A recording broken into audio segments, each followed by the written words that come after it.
자, 우리 여러분들과 인사하기 원합니다. 오늘 정말 잘 오셨습니다. 은혜 받기 원합니다.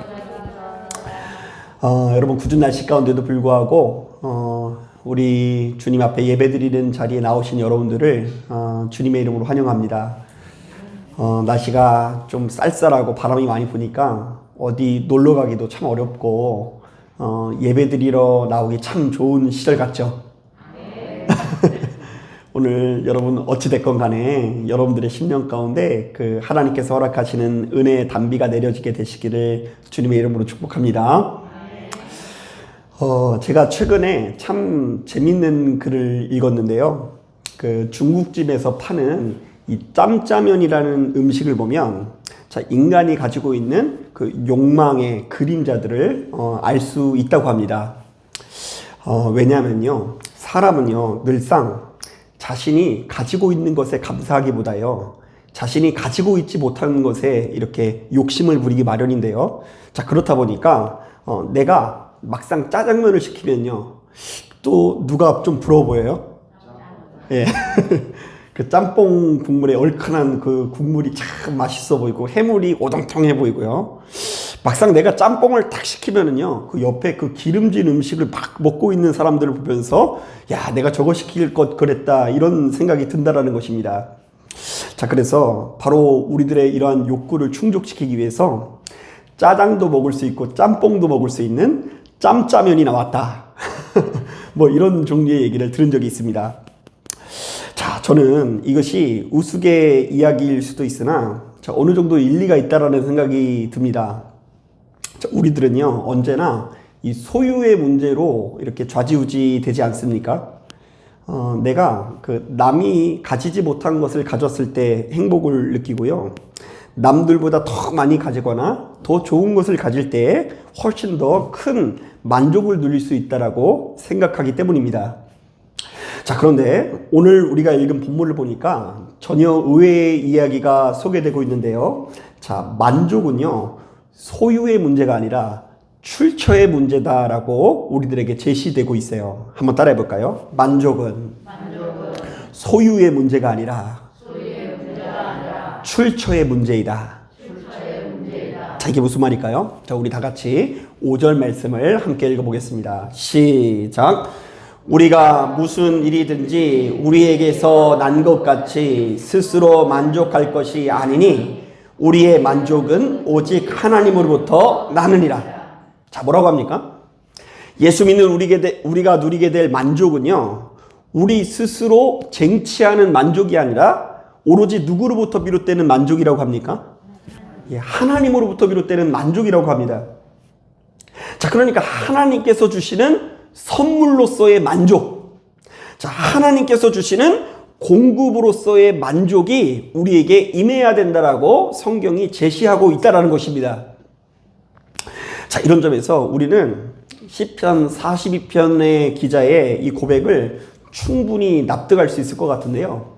자, 우리가 시편 42편을 묵상해 보면 자신의 인생 가운데 뭔가 채워지지 않는 엄청난 큰 고통으로 인해서 신음하고 있는 기자의 내면의 상태를 우리는 알 수 있습니다. 자, 그래서 그는요 지금 눈물이 주야로 음식이 되었다라고 고백합니다. 자, 그러니까 이 사람은요 지금 툭 치면요 뭐가 나오는 상태예요? 눈물이 나오는 상태예요. 자, 여러분들은요 막상 그렇게 눈물이 나고 뭔가 감당할 수 없는 그 마음에 힘겨운 상태가 되면 주로 무엇을 하십니까? 뭐 아무것도 안 하시나 봐요. 자, 그런데 이 시편 기자가 뭐 어떻게 이야기를 하냐면요, 자, 이렇게 고백하고 있습니다. 주야로 그 슬픔을 눈물로 이렇게 막 먹는 이 기자가 이렇게 고백해요. 하나님이여, 사슴이 시냇물을 찾기에 갈급함 같이 내 영혼이 주를 찾기에 갈급하나이다. 내 영혼이 하나님 곧 살아계시는 하나님을 갈망하나이다. 자, 지금 이 심령의 이 괴로움을 가지고 있는 시편 기자가 진짜 사슴이 시냇물을 찾는 것 같은 그 갈급함으로 누구를 찾는다고요? 하나님을 찾는다고 하는데요. 자, 바로 이것이 어떤 이야기입니까? 우리는 스스로 만족할 것이 아니라 우리의 만족은 어디서부터 내려온다고요? 하나님으로부터 내려온다는 것에 대한 신앙 고백이 담겨 있는 것이죠. 자, 예수 믿는 우리들은요, 바로 이것을 보다 분명히 해야 되는데요. 자, 예수 믿는 우리들의 만족은 오로지 하나님으로부터 난다라는 것을 우리 모두가 인정해야 될 줄로 믿습니다. 예수 믿는 우리들의 권세와 능력은 오로지 하나님으로부터 난다라는 것을 인정할 때에 우리가 어떻게 해야지 영생을 누릴 수 있는지에 대한 문제가 보다 명확하게 정립이 된다라는 것입니다. 자, 그러니까 예수 믿는 우리들은 내 자신이 얼마나 대단한 의지를 가지고 있고 남들보다 얼마나 뛰어난 능력을 가지고 있는지를 주목할 필요가 없습니다. 자, 매 순간 우리 자신이 얼마나 유한하고 결핍된 존재인지를 발견하고 그 시간이 흐를수록 나이가 조금씩 먹어갈수록 하나님 앞에 나아가서 충전하기 위해서 공급받기 위해서 끝없는 노력이 동반되어야 한다는 것입니다. 자, 한번 따라해 볼까요? 만족은 하나님으로부터 공급받는 것이다. 한 번 더 따라하겠습니다. 권세와 능력은 하나님으로부터 충전받는 것이다.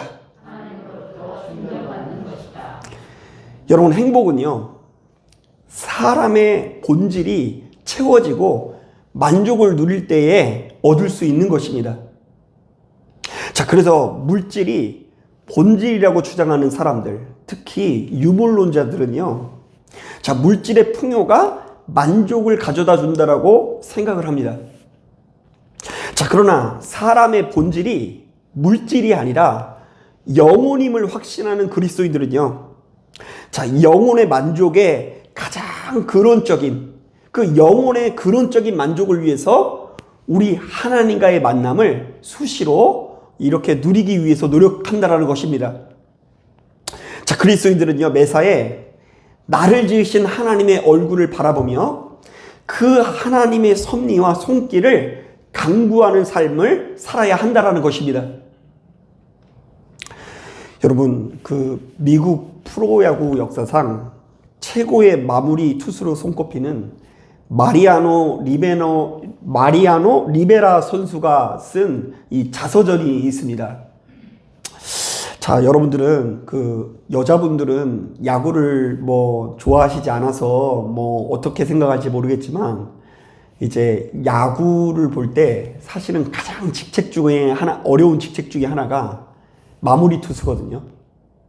그래서 이제 제가 또 솔직히 말하면 목사이긴 하지만 야구 보다가 마무리 투수 때문에 막 성질낸 적이 한두 번이 아니에요. 왜냐면요, 방금 전까지 3대1로 이기고 있다가 마무리 투수가 딱 이제 1이닝만 잡으면 되거든요. 1, 2, 3 아웃. 그런데 막 2아웃에서 그냥 홈런을 맞는다든지 이러면은요, 갑자기 그 8이닝 동안 이기고 있더라도요, 9이닝 때 이 뒤집어지는 경우가 많아요. 그래서 막 화가 많이 나기도 하고, 마무리 투수도 자기가 못했을 경우에는 이 경기를 패배한다는 압박감 때문에 가장 어려운 보직인데요. 세계 최고의 이 메이저리그라는 그 리그에서 마무리 투수로 그냥 이 엄청난 그 업적을 쌓은 투수가 이런 이야기를 했습니다. 자신은 멘탈 관리법에 대해서 이렇게 소개를 하는데요. 자신은 이제 마운드에 올라가기 전에 그 준비 운동을 하고 난 다음에 당연히 이 사람이 뭘 했을까요? 예, 기도를 한다고 하더라고요. 자, 그러면서 그 사람이 적어놓은 글을요, 은혜가 돼서 제가 옮겨봤어요. 나는 워밍업을 끝내고 마운드 뒤편에 서서 고개를 숙이고 오른손에 공을 쥐고는 항상 하는 기도를 했다. 주님, 저를 안전하게 하시고 제 동료들을 안전하게 하시고 모두를 안전하게 하시옵소서. 저를 지켜주시고 제게 필요한 강인함을 주실 것을 기도드립니다. 아멘. 늘상 하는 기도를 했대요. 근데 하루는요. 자, 그런데 그렇게 깊이 집중하자 하루는 내 마음이 열리는 것을 느낄 수 있었다. 성령의 압도적인 존재감을 느낄 수 있었다. 내 영혼은 그게 어떤 느낌이었는지 묘사하기엔 충분히 좋지 못하다. 모국어인 스페인어로도 마찬가지다.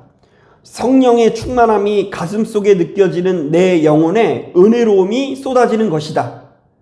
내가 너를 이곳에 서게 했노라. 성령님께서 말씀하시는 것 같았다. 나는 잠시 멈춰 주위를 둘러봤다.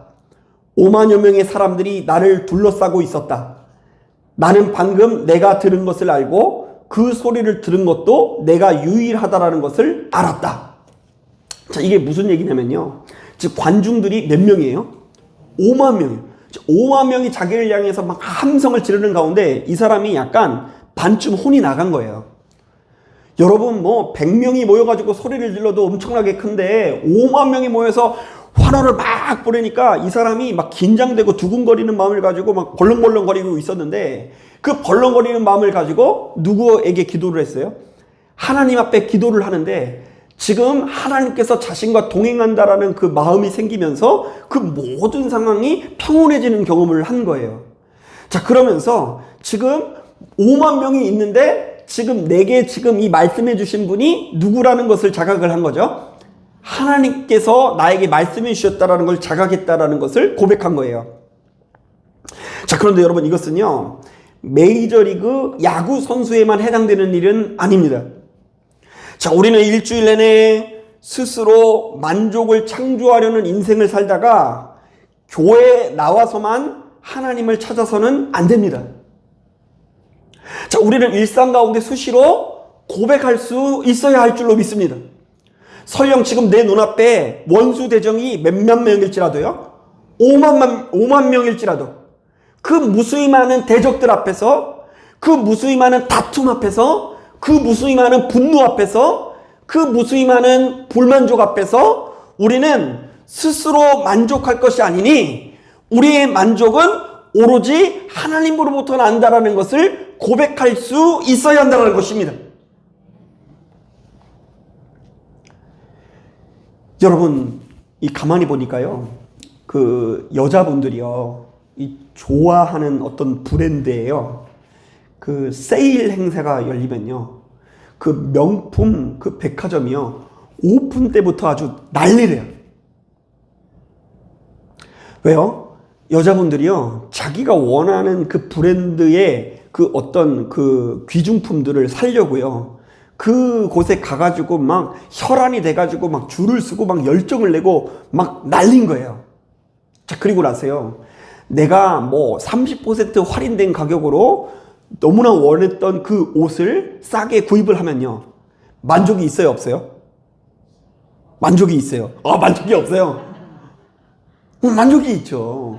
너무 기쁘고 즐거워서 그 열정을 그 백화점에게 쏟는 거예요. 자, 그런데 만족은 스스로 만들어내고 스스로 창출하는 것이 아니라 우리 만족이 하나님으로부터 나온다는 것을 믿고 깨닫는 사람들은요, 수시로 우리의 장소를 구분해서, 시간을 구분해서 하나님께 나아가기 마련이라는 것입니다. 그래서 이런 점에서요, 아직 시간을 내지 않고 장소를 구분하지 못하는 사람들은요, 내게 만족이 어디서부터 오는지를 아직도 확실히 정립하지 못한 사람일 수가 있는 것입니다. 사실 오늘 우리가 읽은 본문도 바로 이것을 분명히 하고 있는데요. 자, 이 사도 바울은요, 오로지 우리 하나님으로부터 내려오는 영적 공급을 통해서 무수히 많은 사람들에게 복음을 전하는 이 사도로 부르심을 받았다라는 것을 분명히 하고 있어요. 사실 오늘날 우리들에게는 이 사도 바울이 정말로 절대적인 지위를 가지고 있으나 당시 성도들에게는 항상 큰 도전을 받을 수밖에 없었거든요. 자, 왜냐하면 사도는 예수님의 제자라는 의미가 있는데요. 자, 예수님의 제자는 몇 명이었어요? 12명이었는데 그 중에 사도 바울이 들어가요? 못 들어가요? 못 들어가잖아요. 자, 그러니까 수시로 바로 이 12명 안에 들지도 못하면서 네가 무슨 사도냐라고 묻기도 하고요. 자, 네가 뭔데 강단에 서서 예수님의 도를 가르치냐고 따져 묻는 사람들이 많았어요. 자, 이것은 고린도 교회에서도 마찬가지였습니다. 자, 일부 성도들이 사도 바울의 사도권을 문제 삼으면서 자, 복음을 전하는 이 바울의 자격이 이 변변하지 못했다라는 것을 가지고 끝없이 공격했습니다. 자, 그런데 바울은 이런 성도들에게 맞서서 자기가 가지고 있는 이 사도의 권한에 대해서 이야기합니다. 자, 세상의 사람들은 서로 추천서를 주고받고 편지를 주고받으면서 서로의 자격을 검증하지만 자, 사도로서 자신의 자격과 능력은 오로지 누구로부터 나온다? 하나님으로부터 나온다. 자, 이게 무슨 말입니까? 자신이 지금 무수히 많은 사람들에게 복음을 전하고 교회를 세우고 있으나 자, 이 모든 것은 자신이 가지고 있는 특별한 어떠한 능력 때문이 아니요 오로지 하나님께서 허락하시는 영적인 공급을 통해서 이루어진 성령의 역사라는 것을 분명히 하는 것입니다. 자, 그래서일까요? 6절을 보니까 바로 이 능력은 단순히 율법 조문에서 오는 만족이 아니라 오로지 하나님의 영으로부터 비롯되는 만족이라는 것을 분명히 합니다. 자, 우리가 얼핏 복음에 대해서 오해하면요, 복음을 그저 지식으로 오해할 수 있어요. 자, 지금 내가 예수를 알아야 몰라요? 알고 있으니까. 하나님의 말씀을 들었으니까. 교회를 오래 다녔으니까. 성경을 많이 읽었으니까. 나는 당연히 하나님을 알 뿐 아니라 예수의 생명이 있는 사람으로 여긴다라는 것입니다. 하지만 복음은요, 단순히 지식이 아니라 성령의 역사인 것을 기억해야 합니다. 자, 우리는 수시로 성령의 감동으로 나의 심령이 채워지는 것을 경험해야 되고요. 성령의 감동으로 내가 아닌 하나님의 은혜와 사랑으로 이렇게 좋은 것을 누리고 있음을 확신할 수 있어야 한다는 것입니다. 자, 이런 점에서 저도 아무래도 목사인지라 이제 매일같이 이제 기도하는 자리에는 있는데요. 자, 매일같이 기도하는 자리에 있으면서 항상 제가 체크하는 것이 있습니다. 제 자신에게. 자, 지금 내게 복음의 능력이 어디에 머물러 있는지를 체크하곤 합니다. 자, 제가 늘상 이야기하죠. 입술로는 항상 목사인지라 뭘 얘기할 수밖에 없다고요? 복음을 이야기할 수밖에 없어요. 자, 지금도 오늘 시작하면서 주 예수보다 귀한 것은 없네 찬양했잖아요. 그러니까 제 입술에는 지금 누가 떠나지 않긴 않아요. 예수라는 이름이 떠나지는 않아요. 자, 그런데요, 면밀히 살펴보면 복음이 머리에 머무를 때가 있고요, 나의 심령에 역동할 때가 있다는 것을 깨닫게 되더라고요. 사실 여러분, 우리들은요, 복음이 머리에만 있어도 훌륭한 신앙인의 행세를 얼마든지 할 수 있습니다. 자, 복음이 머리에만 있어도 설교를 할 수 있어요, 없어요? 할 수 있고요. 그리고 성도들을 좋은 방향으로 훈계도 할 수 있습니다. 자, 그러나 복음이 심령에서 역동하지 않으면 나의 삶을 조금도 변화시킬 수가 없는 것입니다. 자, 그러므로 우리는요, 율법 조문이 아니라 오로지 성령의 역사를 통해서 다시금 우리가 살아나는 경험을 수시로 해야 됩니다. 자, 우리 6절 말씀 같이 한번 읽어보겠습니다. 시작. 그가 또한 우리를 새 언약의 일꾼 되기에 만족하게 하셨으니 율법 조문으로 하지 아니하고 오직 영으로 함이니 율법 조문은 죽이는 것이요 영은 살리는 것이니라. 자, 우리 한번 따라해 볼까요? 나는 지식에 머문 사람인가? 성령에 머문 사람인가? 자, 이걸 점검해 보라는 거예요. 지금 내가 머리로만 예수를 알고 있는가? 아니면 정말로 가슴으로 성령님을 바라고 의지하는 갈급함이 있는가? 자, 그리고 두 번째 한번 따라해 보겠습니다. 나는 지금 만족하는가? 불만족하는가? 내가 지금 만족하고 있다고 한다면 지금 이 만족이 어디로부터 오고 있다는 것을 아는 사람이에요? 하나님으로부터 오는 것을 아는 사람이에요. 자, 그리고 더 중요한 것이 있는데요. 한번 따라해 볼게요. 나는 지금 가는 곳곳마다 죽이는 사람인가? 살리는 사람인가? 자, 지금 나왔잖아요. 율법 조문은 뭐 하는 것이라고요? 죽이는 것이고, 영은 뭐라고요? 살리는 것. 자, 그래서 여러분, 지금 나의 심령에 만족이 있고 은혜가 있는 사람은요, 다른 사람들을 세우고 살리는 역할을 감당합니다. 입에서도 그런 이야기들이 계속해서 나와요. 자, 그러나 예수 믿는 것 같아도 내가 지금 우리 성령님께 지배를 받지 못하고 있다고 한다면 항상 죽이는 말만 나오게 돼 있어요. 이것도 문제고 저것도 문제고. 여러분, 제가 오늘 머리 잘랐는데 좀 문제처럼 보이죠?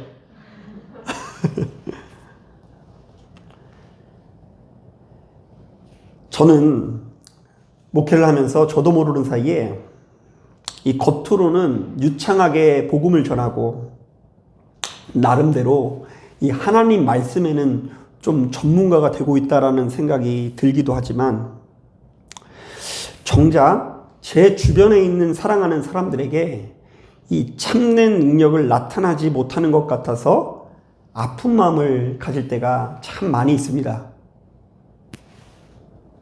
지금 율법 주문은 죽이는 것이요, 하나님의 영은 살리는 것인데, 냉정하게 돌이켜봤더니 맨날 나는 주변 사람들을 아프게 하는 사람인 것 같아서 제 자신에게 이 속상하고 괴로울 때가 되게 많아요. 최근에도 저희 사모님이 이제 면허를 따가지고 그 운전을 가르쳐 줄 사람이 누구밖에 없어요? 저밖에 없는데, 어차피 우리는 뭐 주님께서 보호해 주신다 이렇게 생각을 하는데 가끔씩 너무 위태로운 생각이 들어서 저도 모르게 옆을 이렇게 잡게 되더라고요.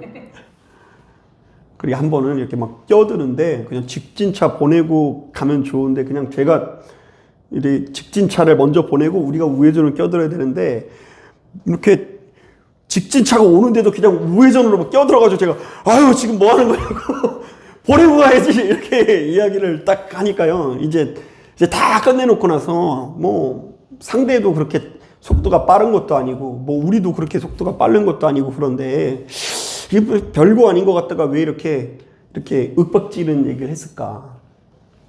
제가 뭐 지금 말씀 준비하다가 생각나는 것이 뭐 운전 관련돼 있는 것이어서 이렇게 이야기했지만요. 사소하게나마 자녀들에게, 근데 가족들에게, 친구들에게 지금 강단에 서서 목사로서 여러분들 앞에 이 점잔을 떨고 아름다움을 떠는 이 모습 말고요. 냉정하게 나의 삶의 실력의 면면을 보았을 때 누군가를 살리는 위치가 아니라 죽이는 위치에 있을 때가 많이 있는 것은 아닌지 하고 오늘 말씀을 준비하면서 반성을 해보았어요. 사랑하는 여러분, 가만히 보니까 사람은 다 성질이 있어요. 성질 없는 사람이 어디 있습니까? 다 우리 모두에게는 칼날이 하나 있어요, 없어요? 그래서 제가 아는 이 성도님들 중에 이렇게 얘기하는 분이 있어요. 제가 이제 되게 항상 목사니까 칭찬하는 얘기를 많이 하지 않습니까? 아니, 어쩌면 이렇게 온유하세요? 어쩌면 그렇게 성품이 좋으세요? 이랬더니 목사님이 제가 화난 것을 못 봐서 그래요. 집에서 제가 화내는 거 보면 목사님 깜짝 놀라실 거예요. 이렇게 얘기하더라고요. 자, 여러분 화내는 모습 보면 제가 깜짝 놀랄 것 같나요? 그렇다고 해주세요. 막 다 칼날을 가지고 있고 혈기를 가지고 있고.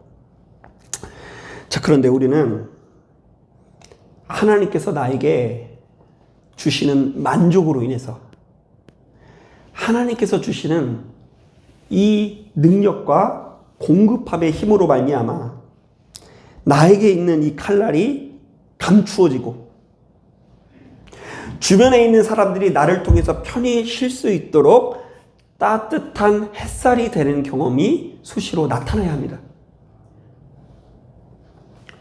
복음은 예수 믿는 우리들끼리 모여서 두세 사람이 모여서 기도 모임을 가지면서 막 기도 제목 함께 나누는 어떤 문화가 되어지는 거 아닙니다. 내가 직분이 있으니까 다른 사람들 앞에서 막 이렇게 막 뽐내고 막 잘난 척하기 위해서 막 외식하고 위선하는 어떤 문화가 되어져서 안 됩니다.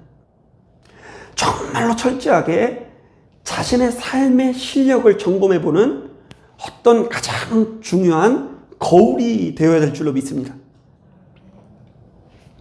오늘 본문은 오로지 하나님으로부터 나온다라는 이 만족은 영을 통한 만족이고, 그 성령의 지배를 받는 사람은 타인을 죽이는 사람이 아니라 살리는 사람이 되어야 된다라고 증언하고 있어요. 사랑하는 여러분, 저는 이 자리에 참석한 여러분들이 그렇게 진정으로 살아있는 삶을 살기 원합니다. 예수 생명으로 권세를 누리고 이 사람도 문제고 저 사람도 문제고 해서 이 사람 저 사람 다 보내고 나 혼자 고고하게 하나님과만 신앙생활하는 것이 아니라 하나님의 이름으로 이 사람도 좀 품고 저 사람도 품고 이 사람도 살리고 저 사람도 살림으로 말미암아 모두를 편안하게 할 수 있는, 행복하게 할 수 있는 도구된 역할을 하시는 저와 여러분 되기를 주님의 이름으로 축복합니다. 자, 기도하겠습니다.